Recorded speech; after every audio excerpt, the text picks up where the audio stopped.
তো আজকে আমরা একটা সুন্দর একটা ইন্টিগ্রেশন সলভ করব। তো এই ইন্টিগ্রেশনটা লক্ষ্য করলে আমরা দেখতে পাচ্ছি যে এখানে রুটের মতো একটা টার্ম আছে এবং এই টার্মটা হলো এক্স বাই 1 - x³ এই টার্মটার যে হর সেটা যদি তুমি ভালোভাবে পরিরক্ষণ করো সেখানে x³ বলে একটা টার্ম আছে। তাহলে এটাকে যদি আমরা একটু সূক্ষ্মভাবে অ্যানালাইসিস করি তাহলে একটা জিনিস দেখতে পারি যে এখানে x³ যে টার্মটা আছে তার উপরে একটা রুট আছে এবং আমরা রুটের ভ্যালু জানি হাফ। তো আলটিমেটলি এটাকে কিন্তু আমরা এরকম লিখতে পারি x⁴/3/2। তো এই ধরনের ফরমেশন যদি থাকে তাহলে যে কমপ্লিকেটেড হরের যে টার্মটা আছে সেটাকে যদি আমরা জেড ধরে নিই তাহলে আমাদের হরটা ভ্যানিশ হয়ে যাচ্ছে, সাথে সাথে রুটটাও ভ্যানিশ হয়ে যাচ্ছে। তাহলে আমাদের একটা সহজ সিম্পল একটা ফরমেশন চলে আসছে এবং সেটাকে আমরা কিন্তু সহজেই ইন্টিগ্রেশন করতে পারবো। তো এটাকে যদি আমরা সামনে প্রসিড করি তাহলে ব্যাপারটা কেমন হয় দেখা যাক। তো আমাদের ইন্টিগ্রেশনটা ছিল root x/1 - x³ এই ধরনের একটা ইন্টিগ্রেশন ছিল। তাহলে এই ইন্টিগ্রেশনের ক্ষেত্রে আমরা ধরবো কি সেটা আমরা অলরেডি ডিসকাস করেছি যে x⁴/2 যেটা আছে এটাকে আমরা জেড পুট করব, উভয় পক্ষকে আমরা এক্স এর সাপেক্ষে ডিফারেন্সিয়েশন করব। এই ডিফারেন্সিয়েশনটা করতে হলে আমরা একটা জিনিস দেখতে পাচ্ছি যে এক্স এর উপর যেহেতু 3/2 আছে 3/2টা সামনে চলে আসবে এবং এক্স এর যে পাওয়ার সেটা 1 কমবে। এখন 3/2কে যদি তুমি দশমিকে রূপান্তর করো সেটা হয় 1.5 এবং 1.5 থেকে যদি 1 মাইনাস করো তাহলে 0.5 থাকে এবং 0.5 মানে আমরা জানি হাফ। তাহলে এটাকে আমরা হাফ বলতে পারি। dx =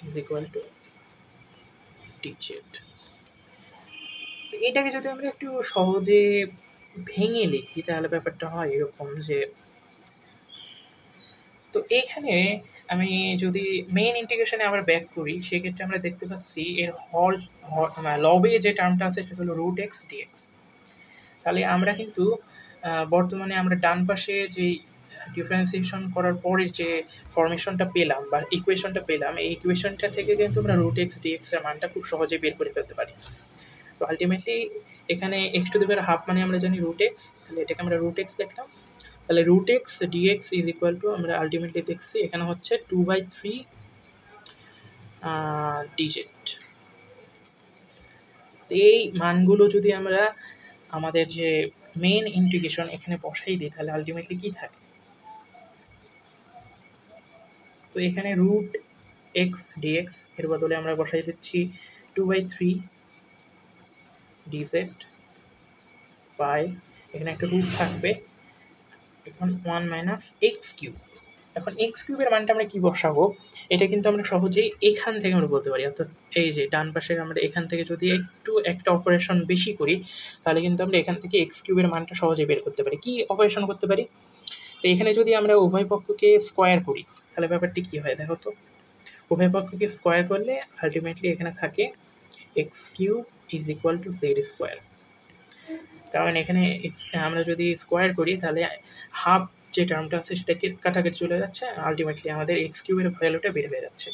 তো এখানে আমরা x³ এর মানটা আমরা দেখলাম এখানে স্কোয়ার করলে বের হচ্ছে সেটা হলো z²। তাহলে এখান থেকে আমরা z² এর মানটা বসাই দিলাম। তাহলে এই ইন্টিগ্রেশনটা করা কিন্তু আমাদের জন্য একবারেই ইজি।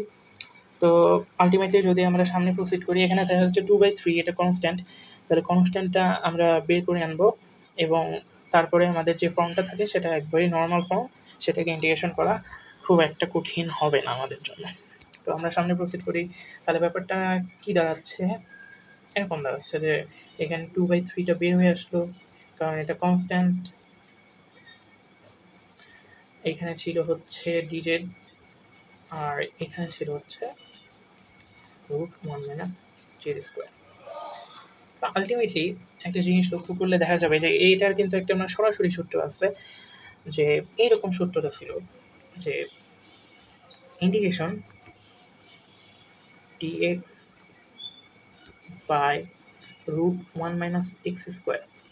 এটার ইন্টিগ্রেশন আমরা সরাসরি লিখতে পারতাম sin inverse x plus C.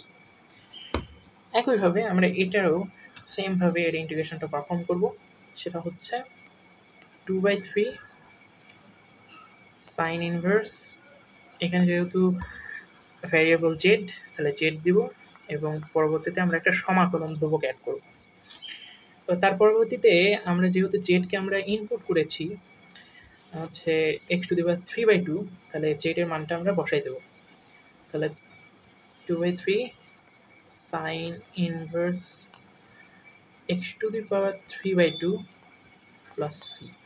তাহলে এই যে এটা হলো আমাদের এই এতক্ষণ আমরা যে ইন্টিগ্রেশনটা পারফর্ম করলাম সেটার আলটিমেটলি অ্যান্সার। তো আজকে এই পর্যন্তই থাক, সকলকে ধন্যবাদ।